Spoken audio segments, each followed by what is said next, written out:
بسم اللہ الرحمن الرحیم۔ ہم امام شافعی رحمۃ اللہ علیہ کی کتاب الرسالہ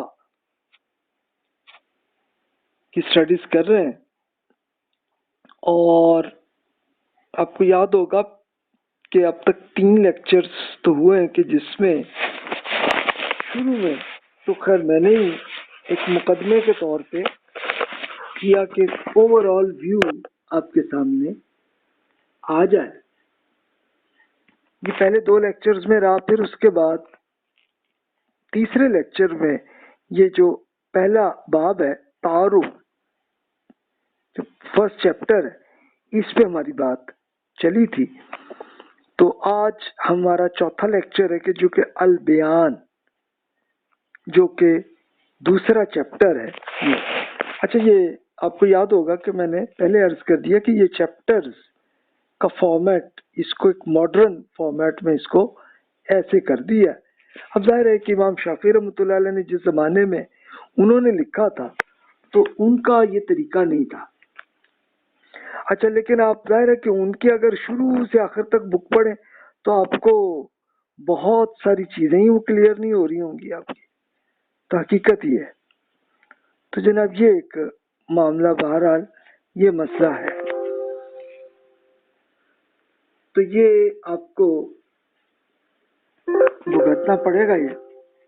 تو خیر جناب، ہم آتے ہیں، اب ہم یہ البیان کا جو چیپٹر ہے ان کا، اس کو انہوں نے کیا ارشاد فرمایا انہوں نے۔ تو اب ایک بار بس یاد آ جائے کہ ہم نے ان کا جو وفات ہے، ان کی وفات ہوئی ہے 204 ہجری، جو کہ 820 سی کا زمانہ ہے۔ تو تب انہوں نے یہ بک لکھی۔ اچھا، یہ بک بھی ایکچولی لکھی تو انہوں نے یہ ایک، اس کا نام جو الرسالہ ہے، رسالہ کا مطلب ہے لیٹر، خط۔ تو ایکچولی کیا ہوا تھا کہ ایجپٹ کے گورنر نے ان سے ریکویسٹ کی کہ جناب یہ آپ لا، جیسے آپ نے اتنا کام کیا ہے تو پلیز اس میں بتائیں کہ اس کا طریقہ کار کیا ہے۔ تو پھر ہوا کیا کہ ان کے اسٹوڈنٹس نے بھی اور خود گورنر نے ان سے جو جو کوشچن کیے تو امام شافعی رحمۃ اللہ علیہ نے جواب دیے۔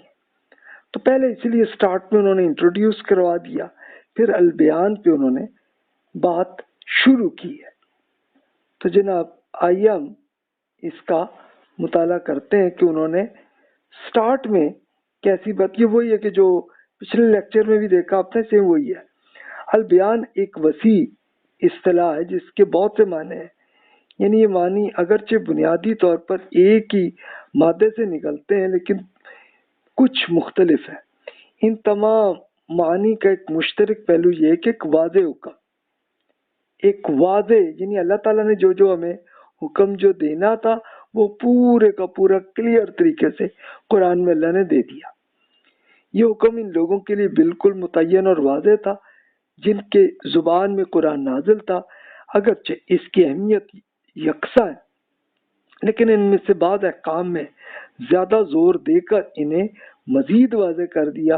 ایسا ممکن ہے کہ جن لوگ عربوں کی زبان سے ناواقف ہوں تو ان کے لیے ان احکام کی وضاحت میں کچھ فرق ہو جائے، لیکن پریکٹیکلی آپ ابھی بھی سارے اسکالرز نے قرآن کا ترجمہ کیا اردو میں، آپ پڑھ لیں تو سب کو بات ایک ہی آپ کو نظر آئے گی۔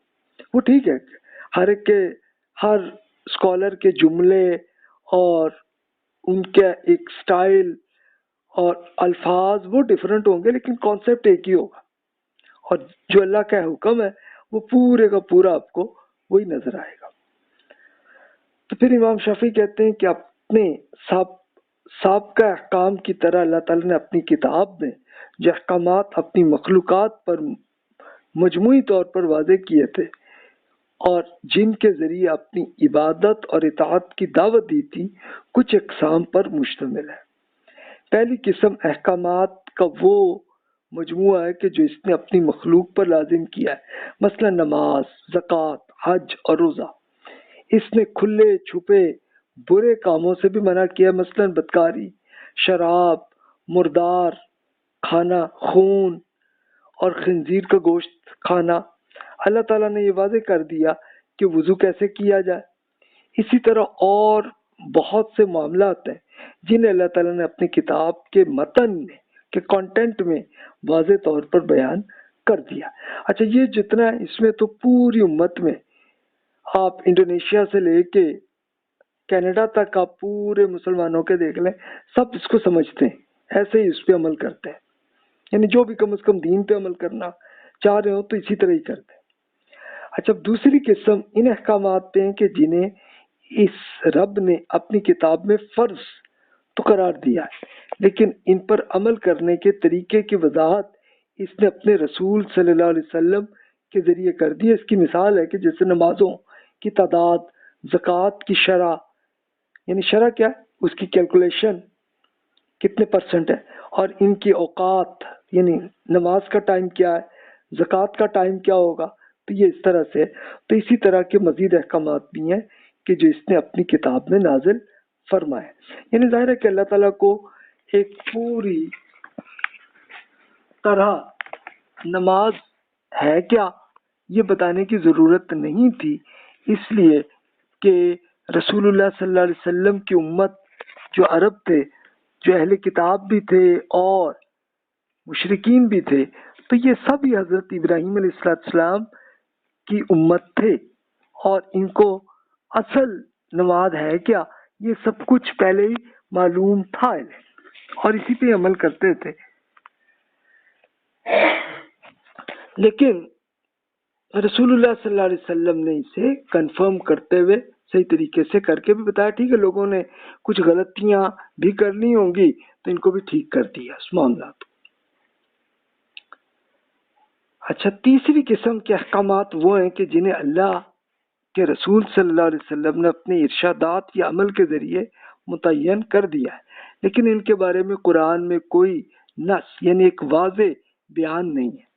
اس کے لیے اللہ تعالیٰ نے اپنی کتاب میں اپنے رسول صلی اللہ علیہ وسلم کی اطاعت کرنے کا اجمالی حکم دیا، یعنی اوور آل کیا کہ بھی آپ رسول اللہ صلی اللہ علیہ وسلم کے مطابق ہی عمل کریں، تو وہ ہے، یعنی اب ظاہر ہے کہ وہ قرآن میں نہیں ہے۔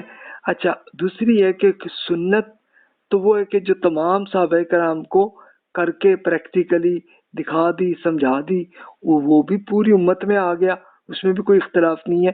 اب تیسری چیز یہ وہ ہے کہ اگر ایک صحابی نے کوئی سوال کیا، اس کو رسول اللہ صلی اللہ علیہ وسلم نے جواب دیا، تو یہ حدیث میں آ گیا۔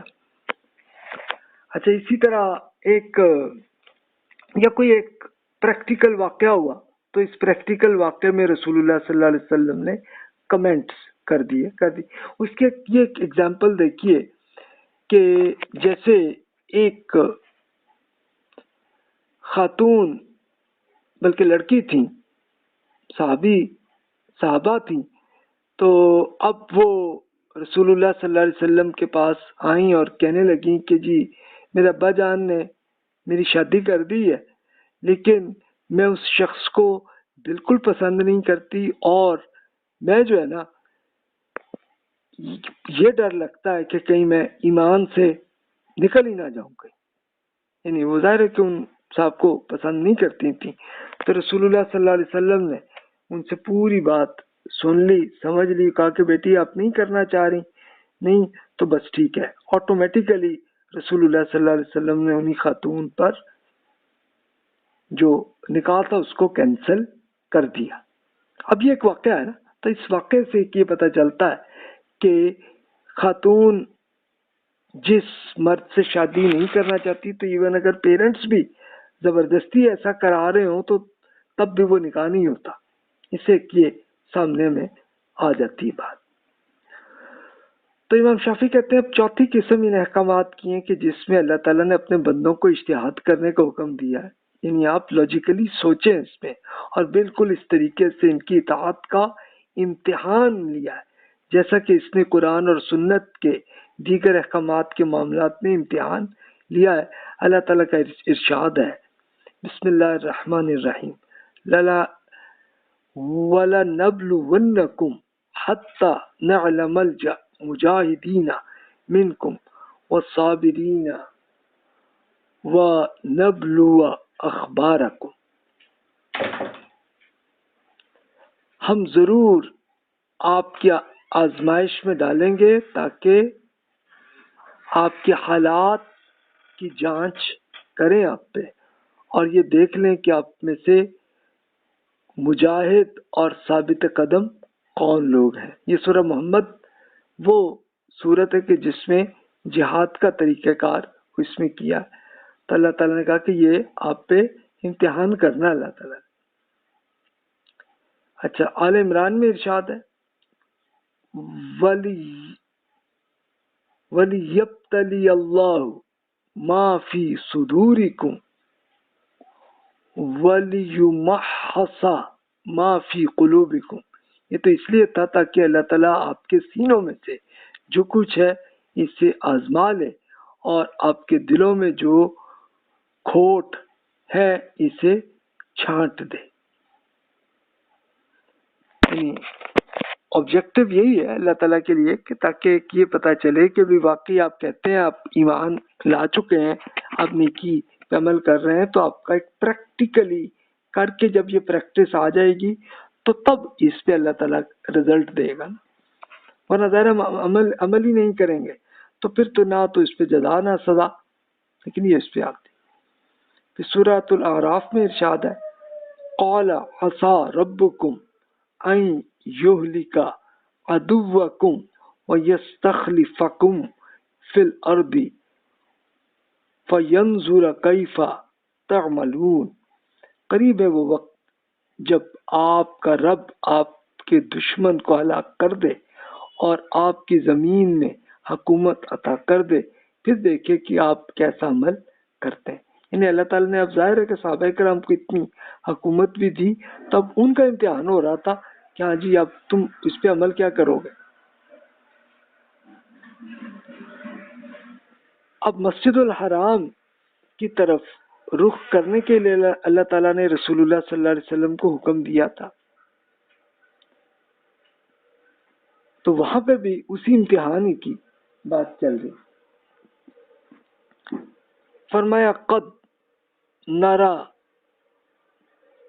تقلب وجهك في السماء فلنولينك قبلة ترضاها قول وجهك شطر المسجد الحرام وحيث ما كنتم فولوا وجوهكم شطرا. یہ آپ کے چہرے کا آسمان کی طرف بار بار اٹھنا ہم دیکھ رہے ہیں، چنانچہ ہم آپ کو اسی قبلے کی طرف تبدیل کر دیتے ہیں جسے آپ پسند کرتے ہیں. اپنے چہرے کو مسجد الحرام کی طرف تبدیل کر لیجئے، اور جہاں کہیں بھی آپ ہیں تو اس کی طرف منہ کر کے نماز ادا کیجئے. وَمِنْ حَيْثُ خَرَجْتَ فَوَلِّ وَجْهَكَ شَطْرَ الْمَسْجِدِ الْحَرَامِ. آپ جہاں سے بھی نکلیں اپنا منہ مسجد الحرام کی طرف پھیر دیا کریں.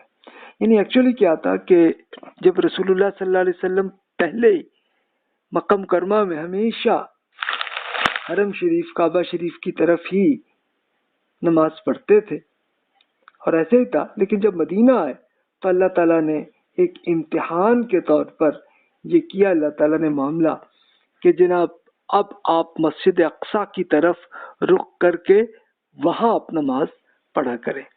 اور بنی اسرائیل جیوز جو ہیں اور کرسچنز بھی وہ یروشلم کی طرف ہی منہ کر کے تو نماز وہ پڑھتے تھے. تو رسول اللہ صلی اللہ علیہ وسلم پہ بھی یہی حکم آیا. یہ ہوا اور ہونے کے بعد اب اس کے لیے اب اوور آل دیکھیں تو اللہ تعالیٰ نے یہ امتحان کیا تھا، یہ کس پہ؟ رسول اللہ صلی اللہ علیہ وسلم اور آپ کی اپنی قریش امت پہ ایک امتحان تھا کہ دیکھیے کہ آپ کیا قبلے کے لیے نماز پڑھ رہے ہیں یا اللہ تعالیٰ کے لیے پڑھ رہے ہیں. تو ایک امتحان کو کر کے دیکھا بھی اللہ تعالیٰ جدھر چاہ رہا ہے آپ ادھر کریں، تو انہوں نے کر لیا۔ اب مدینہ میں آپ اگر دیکھیں گے تو مسجد اقصی شمال میں اور مکہ مکرمہ جنوب میں، یعنی اب وہ کہہ لیں کہ نماز وہ اس طرح پڑھ رہے تھے کہ جس وقت مکہ کی طرف بیک سائڈ بنی اور منہ جو ہے وہ یروشلم کی طرف ہو گیا ان کا۔ اچھا، اب رسول اللہ صلی اللہ علیہ وسلم کے دل میں خواہش تو تھی کہ ہم مسجد الحرام کی طرف ہی کریں، اور اس کے لیے آپ سوچ رہے تھے، اور سوچنے کے لیے پھر یہ کہ اللہ تعالیٰ کی طرف دیکھ بھی رہے تھے کہ یہ اللہ کر دیں معاملات کو، تو پھر نماز کے اندر ہی اللہ تعالیٰ کا یہ حکم آ گیا، اور پھر رسول اللہ صلی اللہ علیہ وسلم نے پریکٹیکلی نماز کے اندر ہی آپ نے اپنا رخ چینج کر لیا۔ اب آپ کو ایسے کیا تو صحابہ کرام نے بھی ایسے ہی کر لیا، اور پھر ہوا تو پھر یہ بنی اسرائیل پہ بھی امتحان آیا کہ ہاں بھئی یہ تمہیں بڑا تعصب یروشلم کا ہے، تو اب اللہ کا حکم مکہ کی طرف ہے تو اب آؤ۔ تو ان میں سے جو مخلص آدمی تھے وہ تو رسول اللہ صلی اللہ علیہ وسلم پہ ایمان لائے، جیسے عبداللہ بن سلام رضی اللہ عنہ جو جیوز کے سب سے بڑے اسکالر تھے، وہ ایمان لائے اور وہ پھر مکہ مکرمہ کی طرف ہی نماز پڑھنے لگے۔ لیکن جن میں تعصب تھا اپنی قوم کا، تو وہ پھر بھی وہ آج تک کی یروشلم کی طرف ہی وہ نماز ابھی تک پڑھتے ہیں۔ تو جناب یہ ایک امتحان، یعنی امام شافعی رحمۃ اللہ علیہ بیان کرتے ہیں، یعنی آبجیکٹو پورا یہ جتنے احکامات ہیں قرآن میں اور رسول اللہ صلی اللہ علیہ وسلم کے ذریعے، تو یہ آپ کے امتحان کے لیے۔ وَهُوَ الَّذِي جَعَلَ لَكُمُ النُّجُومَ لِتَهْتَدُوا بِهَا فِي ظُلُمَاتِ الْبَرِّ وَالْبَحْرِ، وہی ہے جس نے آپ کے لیے ستاروں کو خشکی اور سمندر کی تاریکیوں میں سے راستہ معلوم کرنے کا ذریعہ بنایا ہے۔ وَعَلَامَاتٍ وَبِالنَّجْمِ هُمْ يَهْتَدُونَ، اس نے زمین میں راستہ بتانے والے علامات رکھ دیں اور ستاروں کے ذریعے بھی وہ راستہ معلوم کرتے ہیں۔ یعنی اس سے امام شافعی رحمۃ اللہ علیہ نے یہ ایک ایگزامپل میں کیا کہ دیکھیں اللہ تعالیٰ نے یہ جیسے، اب ظاہر ہے کہ اس زمانے میں گوگل ارتھ تو نہیں تھا نا اس زمانے میں، یعنی لوگ اب نہ ہی روڈ تھے، تو لوگوں نے سفر کے لیے پھر صحیح راستہ ان کو معلوم ہوتا تھا کہ وہ آسمان میں دیکھ کے کہ یہ ستارہ اس طرف ہے تو اس کا مطلب ہے کہ یہاں پہ اگر ہم دوسرے شہر جا رہے ہیں تو ادھر سے جائیں گے، تو لوگ یہی تھے۔ تو اس کے لیے پھر اللہ تعالیٰ نے اتنی نعمتیں ہر ٹائم کے انسانوں کو دی تھی۔ اچھا، اب ہمیں اب اس طرح اللہ تعالیٰ نے کر دیا یہ، تو ٹھیک ہے، یہ اللہ تعالیٰ نے سب نعمتیں صرف ہمارے امتحان کے لیے دی گئی ہیں۔ تو اسی قبلے کے لیے آج تو آپ اس پوزیشن میں بھی چلے آگے ہیں کہ ہم اپنی پوری ڈیٹا کے ذریعے، گوگل میپ کے ذریعے بھی آپ ایگزیکٹ چیک کر سکتے ہیں کہ آپ کے لیے قبلہ کی ڈائریکشن کیا ہے۔ اچھا، میں نے پریکٹیکلی بہت جلدی یہ 2005 میں ہی سیکھ لیا تھا، تو اب میں کسی اور ملک جب بھی گیا ہوں، اب وہاں پہ مثلا اگر تو کوئی مسلمان ہے، مسجد ہے، ٹھیک ہے، پتہ چل گیا، ٹھیک ہے قبلہ ادھر ہے، لیکن نہ ہو تو پھر میں نے اسی طرح ہی گوگل میپ سے ہی اسی طرح نکال کے دیکھ لیا کہ جناب قبلہ ادھر ہے۔ تو یہ اللہ تعالیٰ نے اتنی نعمتیں ہمارے لیے کر دی، یعنی اس پورے کے ذریعے یہ سمجھ میں آتا ہے کہ آپ اپنی لاجک کو بھی یوز کریں۔ تو پھر امام شافعی رحمۃ اللہ علیہ کہتے ہیں کہ اس بحث سے یہ معلوم ہوتا ہے کہ رسول اللہ صلی اللہ علیہ وسلم کے علاوہ کسی کو یہ حق حاصل نہیں ہے کہ وہ دین کے کسی معاملے میں کوئی فیصلہ کرے، سوائے اس کے کہ کوئی عدالتی معاملات ہو یا حالت احرام میں شکار کے جرمانے وغیرہ میں انسان اس طریقے سے استدلال کرے جس کا ذکر آگے آ رہا ہے۔ اس طرح استحسان کی اجازت بھی صرف اس صورت میں ہے کہ جب کسی ملتے جلتے معاملے کے بارے میں آپ پہلے سے دیے گئے فیصلے پر قیاس کریں. یعنی اللہ تعالیٰ نے انسان کو یہ حکم دیا ہے کہ وہ 2 اچھے کردار والے عادل مردوں سے گواہی دلوائیں. اچھے کردار کا مطلب یہ ہے کہ وہ شخص اللہ تعالیٰ کی فرما برداری کرتا ہے، اسی سے اچھے اور برے کردار کا فرق واضح ہوتا ہے. یہ بحث اپنے مناسب مقام پر آگے آئے گی اور میں نے اسے بطور مثال کے طور پہ عرض کیا.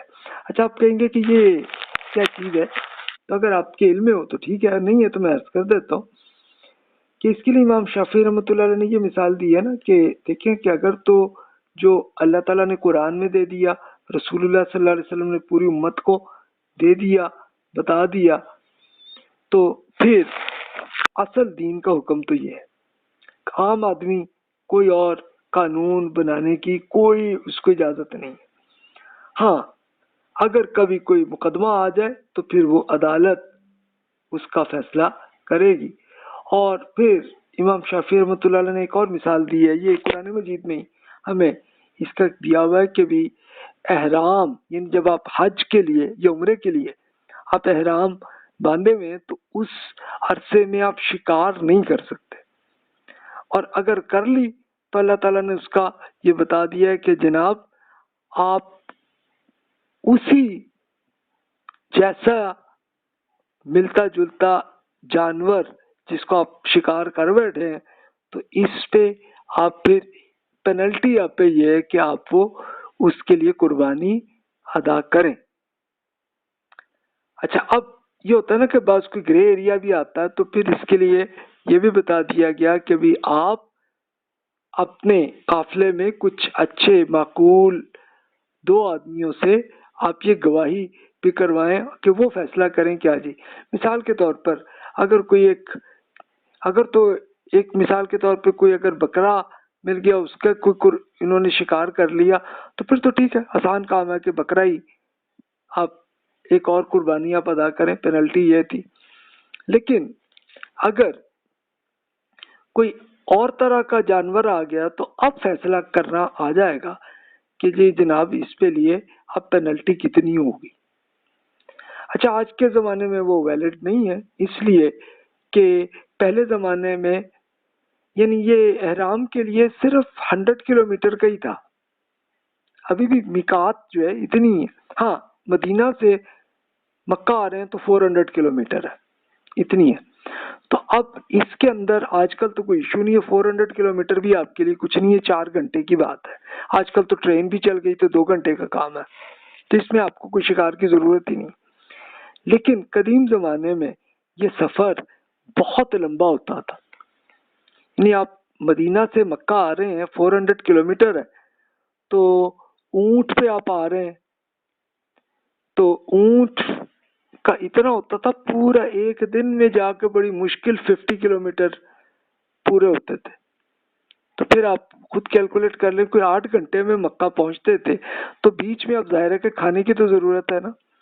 اور اس زمانے میں ابھی انسان کی کوئی فریج تو نہیں تھے ایسے ہاتھ میں کہ جس کو ساتھ پکڑے پکڑے جا رہے ہوں اور اس کے اندر کھانا ہو.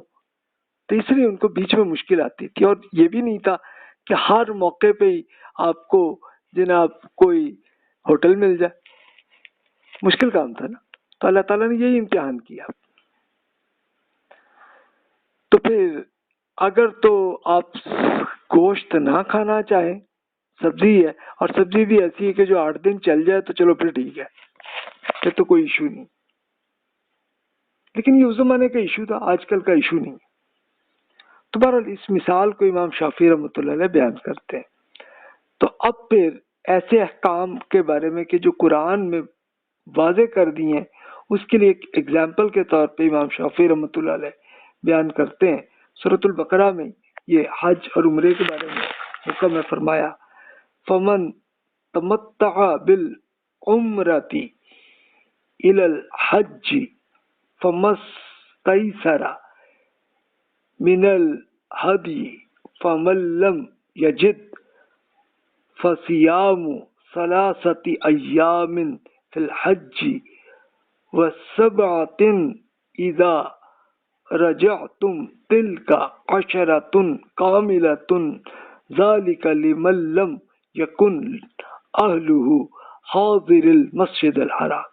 آپ میں سے جو لوگ حج کے لیے عمرے کا فائدہ اٹھانا چاہیں تو وہ حسب مقدور قربانی ادا کریں. اگر قربانی میسر نہ ہو تو 3 روزے حج کے ایام میں اور باقی 7 گھر پہنچ کے آپ ادا کریں. اس طرح 10 روزے آپ پورے کریں. یہ رعایت ان لوگوں کے لیے کہ جن کے گھر مسجد الحرام کے پاس نہ ہو، یعنی جو لوگ بھی لمبے سفر سے آ رہے ہیں تو ان کے لیے اللہ تعالیٰ نے دی کہ جناب آپ حج کے ساتھ عمرہ بھی کرنا چاہ رہے ہیں تو کر لیں، لیکن پھر آپ کو یہ کہ اس کے لیے آپ کو ایک قربانی کرنی ہوگی. اچھا پریکٹیکلی آج کل یہی ہو رہا ہے، ورنہ اس سے پہلے یہ ہوتا تھا کہ لوگ اپنے سفر کے ساتھ اپنے جانور بھی لے آتے ہوتے تھے اور پھر وہ حج میں قربانی کرتے تھے. لیکن اللہ تعالیٰ نے یہ بتایا کہ بھی یہ تو حج کے لیے ہے قربانی، لیکن اگر آپ حج کے ساتھ اسی سفر میں عمرہ بھی کرنا چاہ رہے ہیں تو پھر ایک ایڈیشنل قربانی آپ کو کرنی. لیکن اب ہمارے یہاں پریکٹیکلی یہ ہوتا ہے کہ لوگ زیادہ تر یہ حج اور عمرے کو اکٹھا کرنے کے لیے والی قربانی ہی لوگ کر رہے ہوتے ہیں. تو ورنہ جو اوریجنل قربانی ہے وہ تو ہے ہی. اچھا وہ ایک سنت ہے کہ فرض بھی نہیں ہے. یہ کہ جو آپ اپنے گھر پہ بیٹھے بھی جو قربانی کر رہے ہوتے ہیں ذوالحج کو، تو وہ ایک الگ قربانی.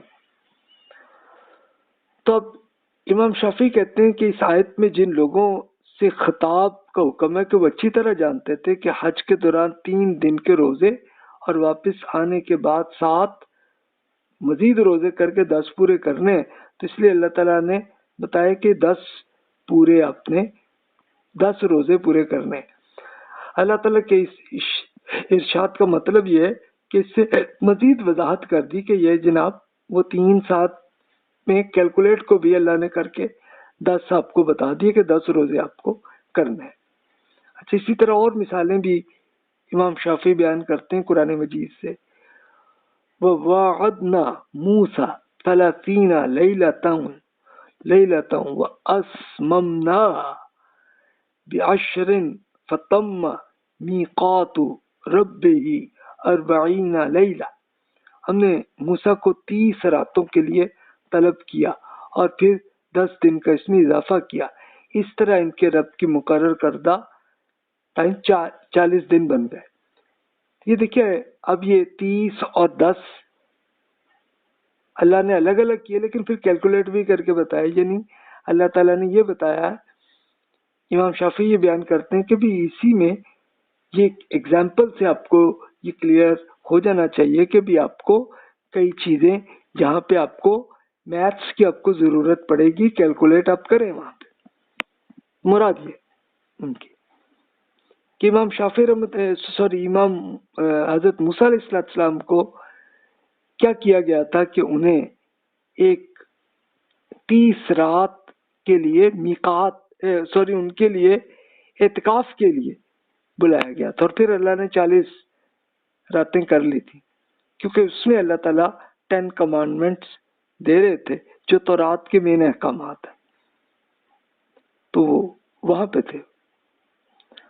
اچھا پھر اس کی اور مثال وہ وضاحت کے ساتھ اور مثال وہ کرتے ہیں قرآن مجید میں. یہ سورۃ البقرہ میں یا ایھا الذین آمنوا کتب علیکم الصیام کما کتب علی الذین من قبلکم لعلکم تتقون ایاما معدودات فمن کان منکم مریضا او علی سفر فعدۃ من ایام اخر. آپ پر روزے فرض کیے گئے ہیں کہ جو آپ سے پہلی امتوں پہ بھی فرض کیے گئے تھے تاکہ آپ متقی بن سکیں.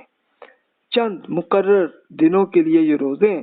اگر آپ میں سے کوئی مریض ہو یا سفر میں ہو تو وہ دوسرے دنوں میں بھی اتنی تعداد پوری کر لے.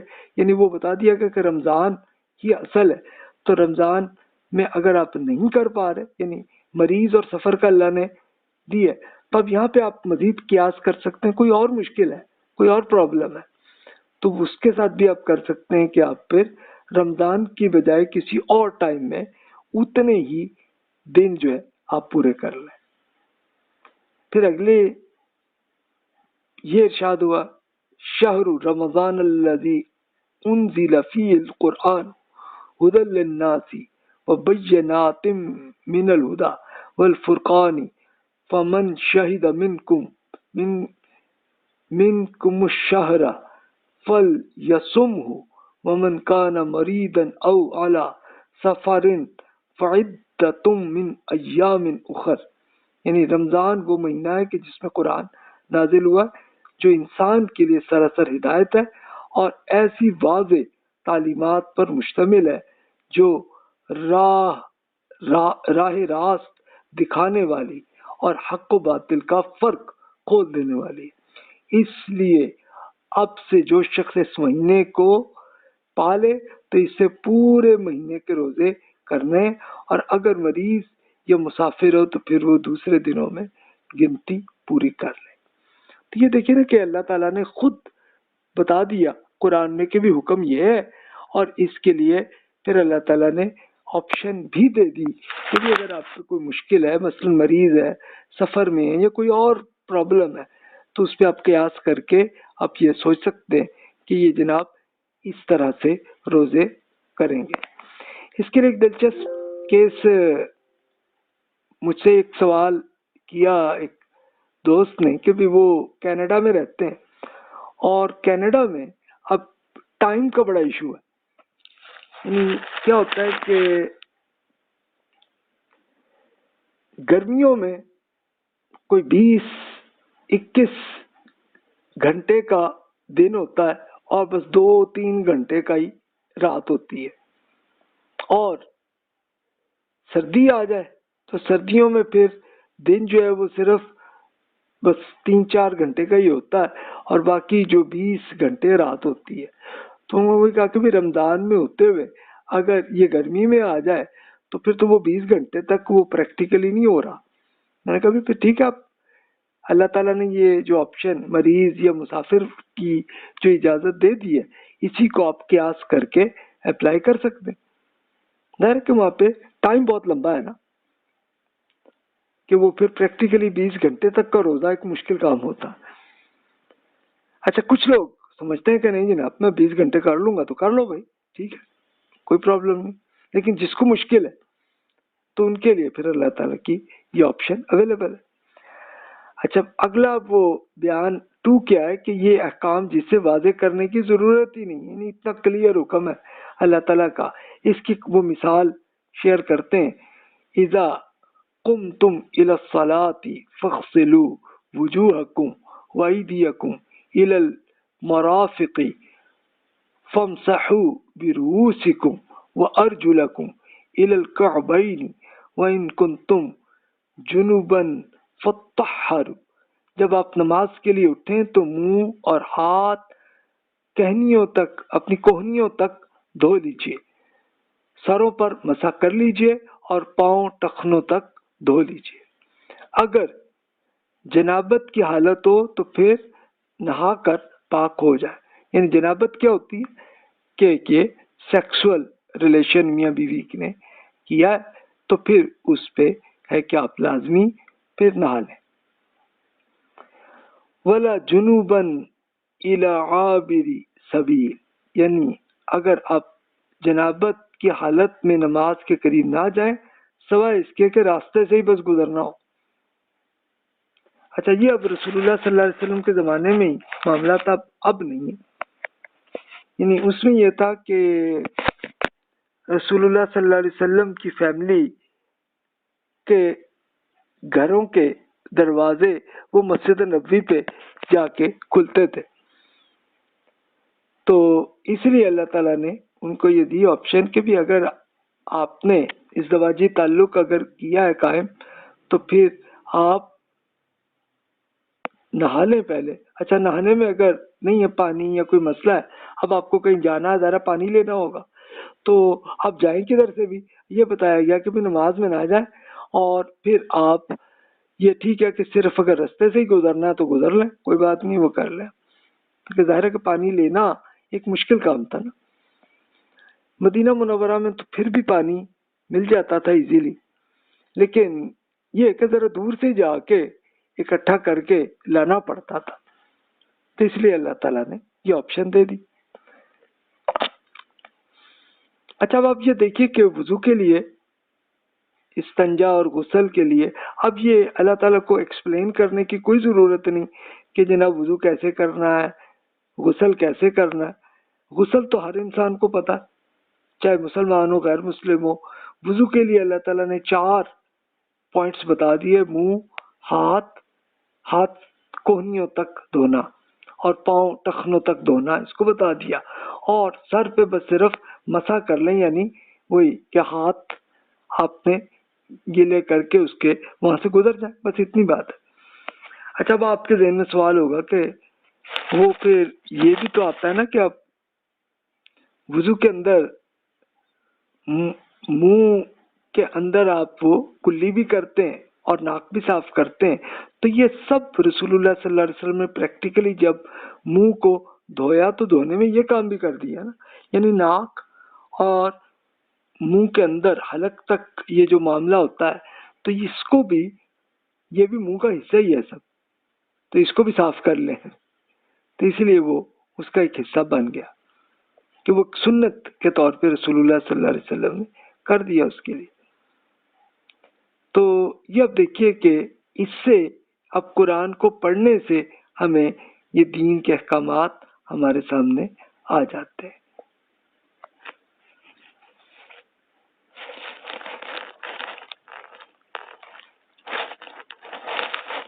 اب رسول اللہ صلی اللہ علیہ وسلم کے ایک حدیث میں یہ ارشاد ہوا کہ ان دھلی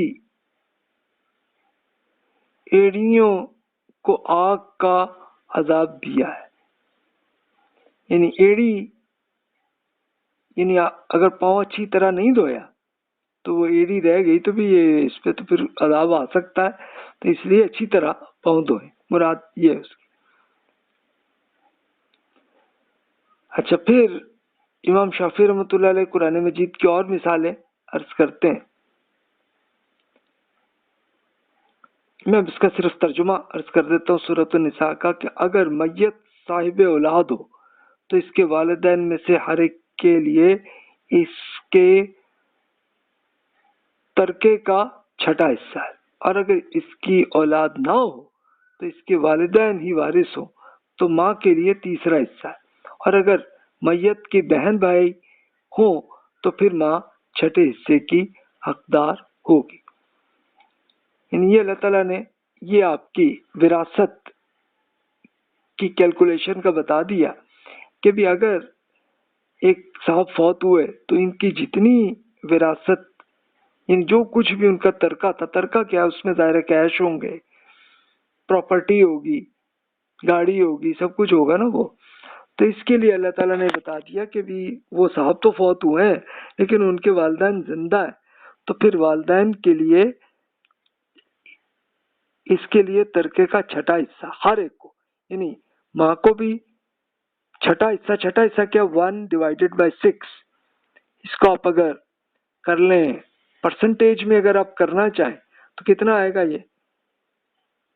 یہ آلموسٹ آپ کا آ جائے گا نا 16.67%. یہ والدہ کو ملیں گے، 16.7% مل جائیں گے والد صاحب کو، اور باقی جو کچھ ہے وہ اولاد کا حصہ ہے.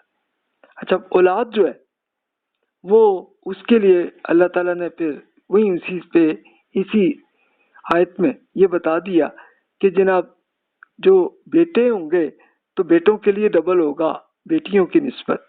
وہ اس لیے کہ بیٹیاں تو شادی کر کے الگ فیملی میں چلی جاتی ہیں اور پھر اپنے والدین کی خدمت کی رسپانسبلٹی بیٹوں پر ہی آتی ہے.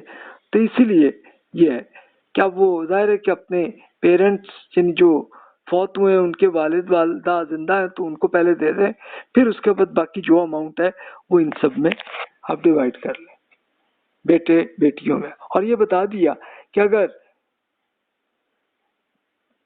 اگر فار ایگزامپل اولاد ہے ہی نہیں، صرف پیرنٹس ہی زندہ ہے تو پھر والدہ کا تیسرا حصہ، جس کا آٹومیٹیکلی مطلب ہے کہ تیسرا حصہ ہے، تو پھر یعنی تیسرا حصہ کیا، 1/3 33.3%، یہ تو والدہ کو ہو گیا، اور پھر اس کا مطلب یہی ہے لاجیکلی کہ 66.67% یہ والد صاحب کو ملیں گے۔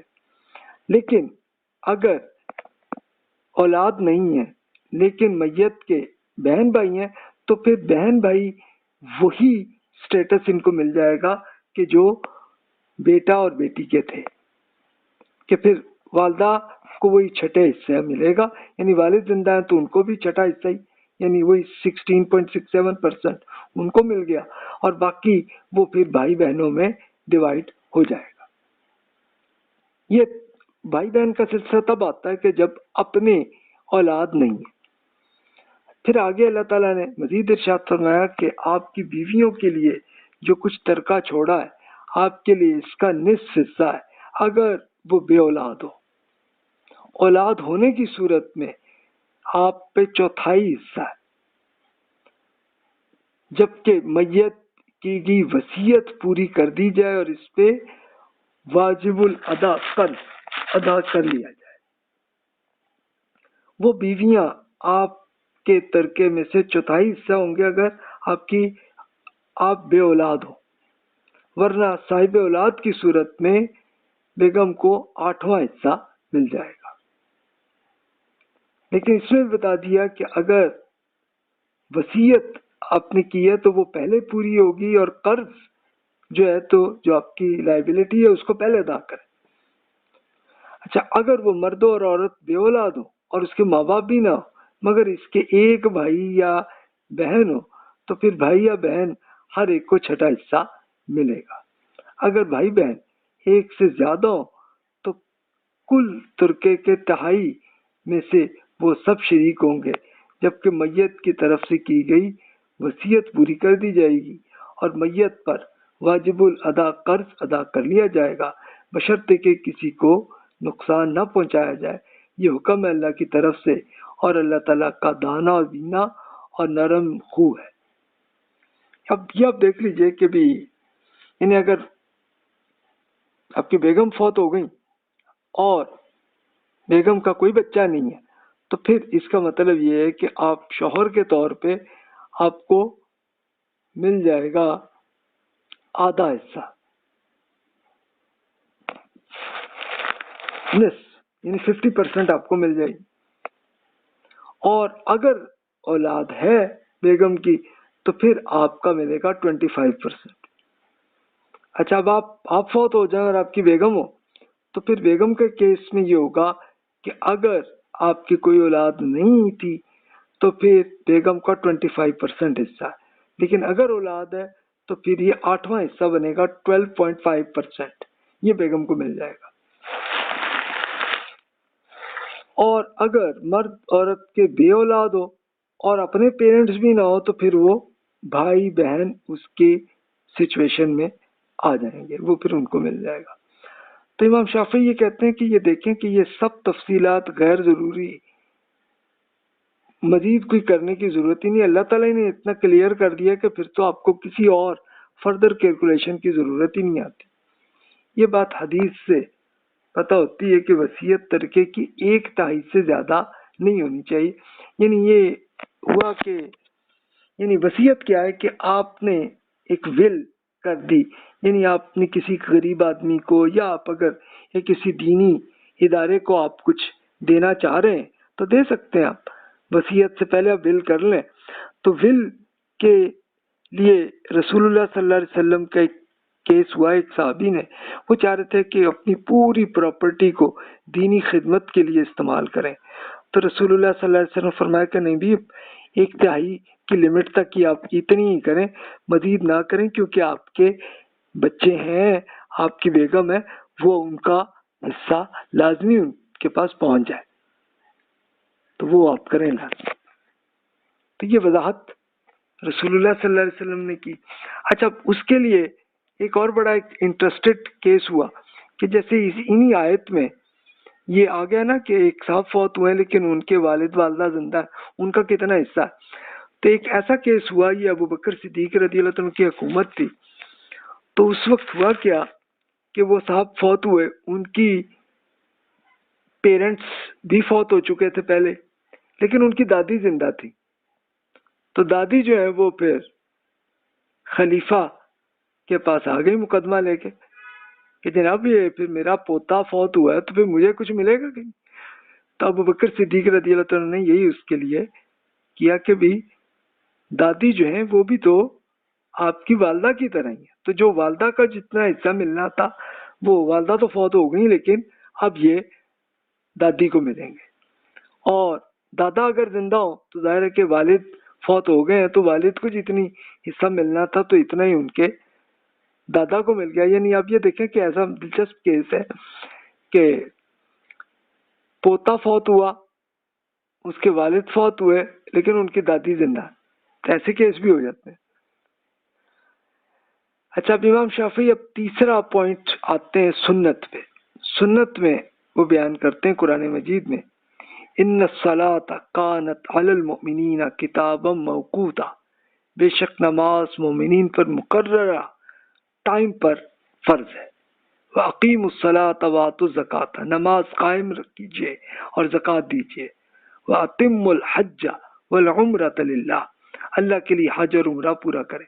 اچھا، اب اللہ تعالیٰ نے بس یہ بتا دیا نماز پڑھیں، زکوٰۃ دیں، حج کریں، عمرہ کریں، لیکن اس کی تفصیل نہیں ہے. اس کے لیے پھر وہ رسول اللہ صلی اللہ علیہ وسلم نے پریکٹیکلی رسول اللہ صلی اللہ علیہ وسلم نے کر کے اس کو دکھایا نماز کو.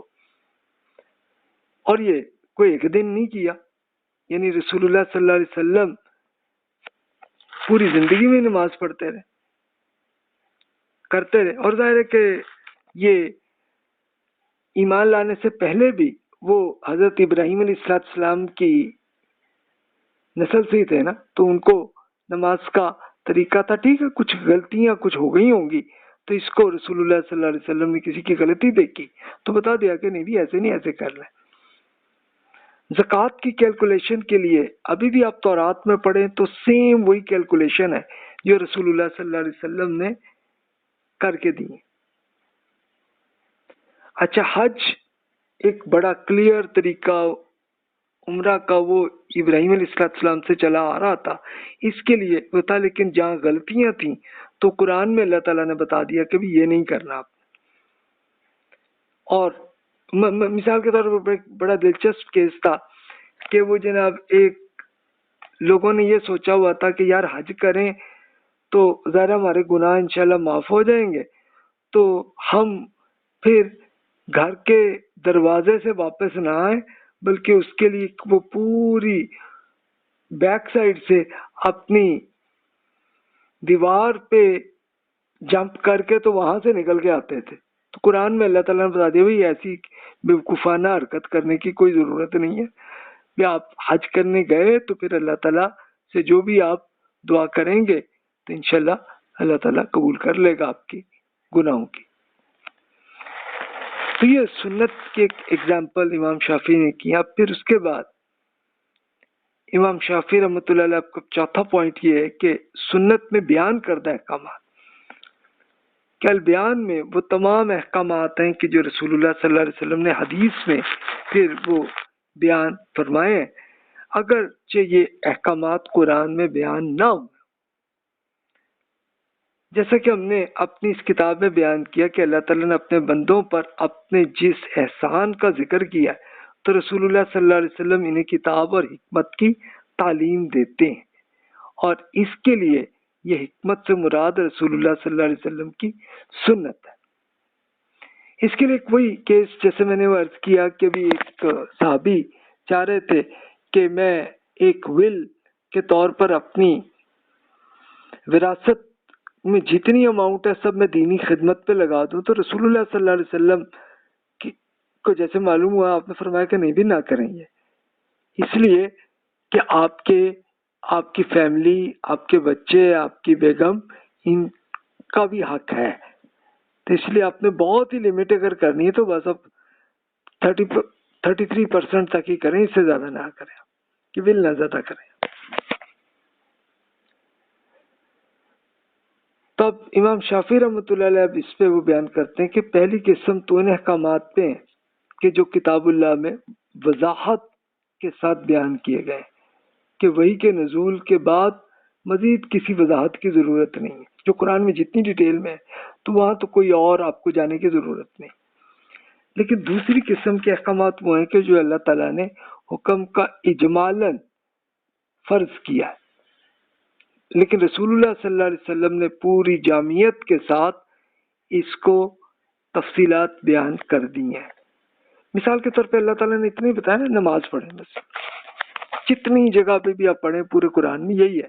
لیکن رسول اللہ صلی اللہ علیہ وسلم نے بتایا کہ ہاں جناب کس ٹائم پہ پڑھنی ہے، کتنی پڑھنی ہے. تو اب آپ دیکھیں کہ پوری امت میں تمام مسلمان ایگریڈ ہے کہ یہ جناب 5 نمازی ہیں، فجر، ظہر، عصر، مغرب، عشاء، اور اس کے لیے پوری کیلکولیشن بھی رسول اللہ صلی اللہ علیہ وسلم نے کر دی کہ فجر صرف 2 رکعت کی، ظہر صرف 4 رکعت کی، عصر 4 رکعت، مغرب 3 رکعت کی، اور عشاء 4 رکعت کی. یہ ہیں جو لازمی فرض ہے. باقی اس سے مزید جو آپ ایڈ کرنا چاہیں تو وہ کریں، وہ آپ کے لیے اپنا نفل ہے، آپ کریں، ضرور کریں، اللہ تعالیٰ اجر دے گا. لیکن فرض وہی ہے کہ جو رسول اللہ صلی اللہ علیہ وسلم نے بتا دیا. پھر امام شافعی کہتے ہیں کہ تیسری قسم ان احکامات کی ہیں کہ جسے اللہ تعالیٰ نے اپنے رسول صلی اللہ علیہ وسلم کی سنت کے ذریعے متعین فرمائے، یہ احکام کتاب اللہ میں موجود نہیں ہے. اس کے لیے اب وہ اگزامپل دیکھیے کہ وضو کے اندر اللہ تعالیٰ نے بتا دیا نا کہ آپ اب اپنے ہاتھ پاؤں دھونے. تو رسول اللہ صلی اللہ علیہ وسلم نے ایک کیس میں یہ بتا دیا کہ بھی آپ اگر وضو کر کے ہاتھ پاؤں دھو کے آپ نے جرابیں پہن لی ہیں تو اب آپ کو دوبارہ وضو کی ضرورت پڑی تو پھر آپ کے لیے آپشن ہے کہ آپ چاہیں تو آپ جرابیں کھول کے آپ دھو لیں، اور اگر کوئی مشکل ہے تو پھر آپ اپنے پاؤں پہ مسح کر سکتے. اچھا، اسی طرح اللہ تعالیٰ نے بتا دیا کہ سر پہ آپ مسح کر لیں. اب رسول اللہ صلی اللہ علیہ وسلم وہی اس میں بتا دیا کہ بھی لوگ پگڑی عمامہ باندھتے تھے سب جو ہے، اور اب وہ ایک پریکٹیکلی مشکل ہو جاتا ہے نا کام کہ اس کو کھول کے اور اس میں پھر دوبارہ باندھنا پڑے گا، تو اس لیے کہا کہ بھی اس کے اوپر سے بھی آپ مسح کر سکتے ہیں، یہ بتا دیا. تو یہ رسول اللہ صلی اللہ علیہ وسلم نے وہ پریکٹیکلی ڈیٹیل سے وہ عمل بھی اس طرح سے کر کے دکھا دیا. تو یہ فرائض کی کتاب، اللہ کی کتاب قرآن میں اور رسول اللہ صلی اللہ علیہ وسلم کی سنت میں بیان ہوئی ہیں. تو یہ تو لازمی فرض احکامات ہے، اور اس کے لیے اگر کوئی فروعی نوعیت سے کوئی اختلاف ہو، یعنی اگر کوئی کسی معاملے میں کوئی کنفیوژن کسی خاص سینیریو میں آئے تو اس میں اللہ تعالیٰ نے بیان کیا ہے کہ لا یسألوا عما یفعلوا وہم یسألون، یعنی اس اللہ سے یہ سوال نہیں کیا جا سکتا کہ اس نے کچھ کیوں کیا، لیکن اس کے ان بندوں سے ان کے اعمال کا حساب لیا جائے گا. یعنی وہ ظاہر ہے کہ بندے کی نیت کے لحاظ سے ہوگا، یعنی آپ کو لاجیکلی پھر جو لگے صحیح تو پھر ویسے کر لیں. اس کے بعد امام شافعی رحمۃ اللہ علیہ اجتہادی امور پہ بات کرتے ہیں کہ جو نہ قرآن میں نہ سنت میں بلکہ لاجیکلی انسان کو سوچنا پڑا. اس کے لیے وہ مثال بیان کرتے ہیں مسجد الحرام کی، وَمِنْ حَيْثُ خَرَجْتَ فَوَلِّ وَجْهَكَ شَطْرَ الْمَسْجِدِ الْحَرَامِ وَحَيْثُ مَا كُنْتُمْ فَوَلُّوا وُجُوهَكُمْ شَطْرَهُ. آپ جہاں سے بھی نکلیں اپنا منہ مسجد الحرام کی سمت پھیر دیا کریں، اور جہاں کہیں پہ بھی آپ ہوں اپنا منہ اسی کی طرف کر لیں. اب آپ جس ملک میں بھی آپ آ گئے تو پھر اب آپ نے مسجد الحرام کی طرف ہی منہ کرنا ہے. تو اب اس میں اگر تو آپ کسی مسلم ملک میں ہیں تو پھر تو کام آسان ہو جاتا ہے کہ پھر تو آپ کسی جو بھی مسجد آئی تو وہ مسجد والوں نے صحیح طرح ہی کیلکولیٹ کی ہوگی نا. کہ عین کعبہ کی طرف ہی ہوگا وہ ٹھیک ہے، لیکن اگر غیر مسلم ممالک میں اور کوئی مسلمان نہیں ملے تو پھر آپ کو لاجیکلی سوچنا پڑے گا کہ بھی قبلہ ادھر ہوگا۔ اس کے لیے میں اپنی مثال شیئر کرتا ہوں کہ سری لنکا میں گیا تو اب وہ ایک ایسی جگہ سے گزرے تھے کہ جہاں مسلمان آبادی نہیں تھی اور بارش بھی ہو رہی تھی، تو ہم خیر ایک ریسٹورینٹ میں رکے، تو وہ غیر مسلم صحابی تھے جن کا یہ تھا، تو میں نے پھر وہاں سے میں نے پہلے ایک یہ کیلکولیشن کی ہوئی تھی کہ سری لنکا سے مکہ کی طرف ایگزیکٹ مغرب پہ ہی آتا ہے، تو اب وہ غیر مسلم صاحب جو تھے، اب ظاہر ان کو قبلے کا تو پتہ نہیں ہوگا، تو میں نے ان سے یہ پوچھا کہ بھائی آپ کے اس جگہ پہ سورج کہاں سے طلوع ہوتا ہے اور کدھر غروب ہوتا ہے؟ انہوں نے ایگزیکٹ لوکیشن بتا دی۔ اب مجھے پتہ چل گیا مغرب ادھر ہے، تو میں نے پھر اس طرف رک کر کے اسی ریسٹورینٹ میں نماز پڑھ لی۔ تو دیکھیے اس طرح کے سینیریو ایسے آ جاتے۔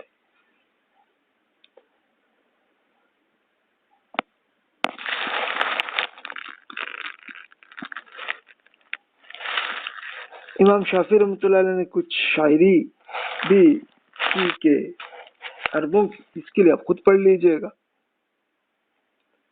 پھر اللہ تعالیٰ کا ارشاد دیکھ لیجئے سورۃ الانعام میں حکم ہے وَهُوَ الَّذِي جَعَلَ لَكُمُ النُّجُومَ لِتَهْتَدُوا بِهَا فِي ظُلُمَاتِ الْبَرِّ وَالْبَحْرِ، وہی ہے کہ جس نے آپ کے لیے ستاروں کو خشکی اور سمندر کی تاریکیوں میں سے راستہ معلوم کرنے کا ذریعہ بنا دیا۔ وَعَلَامَاتٍ وَبِالنَّجْمِ هُمْ يَهْتَدُونَ، اس نے زمین میں راستہ بتانے والے علامات رکھ دی ہیں اور ستاروں کے ذریعے بھی راستہ معلوم کرتے ہیں۔ اب یہ قدیم لوگ ایسے ہی کرتے تھے، اور اب اسی ستاروں کے ذریعے پوری کیلکولیشن یا آج کل گوگل میپ جو اسی طرح ہی کر رہے ہوتے ہیں، تو آپ اس طرح سے بھی صحیح طرح سے ایگزیکٹ لوکیشن لے سکتے ہیں۔ تو یہ ایک اجتہاد کی مثال امام شافعی رحمۃ اللہ علیہ نے کی ہے کہ اللہ تعالیٰ نے حکم جو قبلے کا کیا تھا تو بھی اس کو اس طرح سے آپ عمل کرنا، کیونکہ زمین میں اس زمانے میں بھی لینڈ مارکس ہوتے تھے، اور آج کل تو خیر آپ کے پاس زیادہ ٹیکنالوجی آ گئی، آپ کر سکتے ہیں۔ اجتہاد کی دوسری مثال وہ شیئر کرتے ہیں امام شافعی رحمۃ اللہ علیہ، فرماتے ہیں وَأَشْهِدُوا ذَوَيْ عَدْلٍ مِّنْكُمْ، ان میں سے دو اچھے کردار کی افراد کو گواہ بنا لیجئے۔ یہ سورہ طلاق میں، یہ طلاق کے کیس میں ہی فرمایا گیا کہ جب طلاق ہو تو پھر دو اچھے کردار کے افراد کو گواہ بھی بنا لیں، تاکہ بعد میں کوئی کنفیوژن نہ آئے نا بعد میں۔ پھر اسی طرح سورۃ البقرہ میں جن گواہوں پر آپ راضی ہوں۔ اچھا کون راضی ہوں؟ اب یہ سوال ہے، یعنی آپ اگر کوئی ابھی مقدمہ نہیں ہے، ابھی تو آپ کوئی ایگریمنٹ کر رہے ہیں، تو پھر جو لوگ بھی جن پہ آپ کا اتفاق ہو جا پہ ہو کہ بھی یار یہ ریلائبل بندے ہیں، تو پھر ان کا بھی گواہی کے طور پہ آئے، تاکہ بعد میں اگر کوئی مقدمہ آئے تو پھر عدالت کے لیے کام آسان ہو جائے۔ اب اجتہاد کا کام وہ آپ ہی نے کرنا ہے کہ کون آپ گواہ بنائیں گے۔ سورۃ المائدہ میں حکم ہے احرام کی حالت میں شکار مت کیجیے، اگر جان بوجھ کر کوئی ایسا کر بیٹھے تو جو جانور اس نے مارا ہے تو اسی کا ہم پلہ جانور اسی مویشیوں میں سے قربان کرنا ہوگا جس کا فیصلہ آپ میں سے دو اچھے کردار والے آدمی کریں گے، اور یہ نظر کعبہ تک پہنچائی جائے گی۔ یعنی یہ وہی کہ احرام کی حالت میں شکار حرام ہے، اور اگر کر بیٹھا ایک آدمی تو پھر ٹھیک ہے، اس پہ پینلٹی یہ ہے کہ قربانی تم کرو، اور قربانی کس جانور کی کرو کہ جس جانور کو آپ نے شکار کر لیا تو اس کے لیے پھر کوئی دو اچھے کردار آدمی آپ کے اس قافلے میں جو ہوں گے تو وہ فیصلہ کریں گے کہ یہ جناب مثال کے طور پہ آپ نے ہرن کا شکار کر بیٹھے تو پھر ٹھیک ہے، اب اس سے ملتے جلتا کیا ہوگا؟ بکرا ہوگا، تو بکرے کے لحاظ سے آپ دیں. لیکن کچھ ایسے بھی آ جاتے ہیں، مثال کے طور پر شکاری گدھا، یہ اگر ہو گیا تو پھر تب اس سے ملتا جلتا کون سا آئے گا آپ کے لیے؟ اب آپ خود لاجیکلی سوچ لیں.